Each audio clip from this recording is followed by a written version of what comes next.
साहेब मगाशी एवढं बोलले तुम्हाला. आपण मगाशी उदाहरणं दिली ती पंतप्रधान पदाबद्दल दिली, तिथं मृत्यू झाला समजा राजीव गांधी इंदिरा गांधीचा असेल, नाही, परंतु हे उपमुख्यमंत्री पद होतं, थोडं लेट सुद्धा घेता आलं असतं. इतकी घाई का नक्की? आता घाई का कशाबद्दल लगेच केलं किंवा अजून काही काही केलं ते सांगणं आता लगेच तुम्हाला काय वाटतं ते सांगा. घाई योग्य की अयोग्य? मला काय वाटतं त्याच्यापेक्षा श्रेष्ठीचे खूप पुढचा विचार करतात. त्या विचारांना त्या लेवलला मी नाही.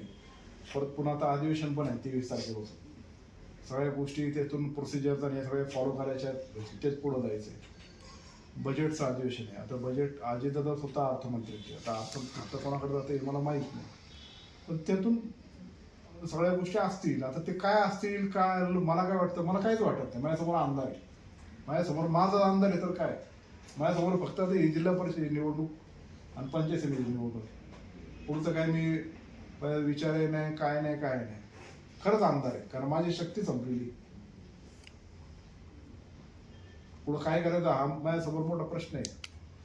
पण आता ही निवडणूक आहे, निवडणुकीला ताकदीने पुढे जायचंय, सगळ्यांना धीराने पुढे घ्यायचंय. मी जर खर्च तर बाकीचे कसे काय करते. म्हणून पुढचे निवडणूक होतपर्यंत काय मला बाकीच्या वरच्या राजकीय बोलायचं नाही, पण आम्हाला सीट निवडून आणायचे. दादाने जे कामं केले त्याच्यामुळं लोक आम्हाला चांगल्या प्रकारचं मतदान करणारच. तुम्ही मगाशी भाषण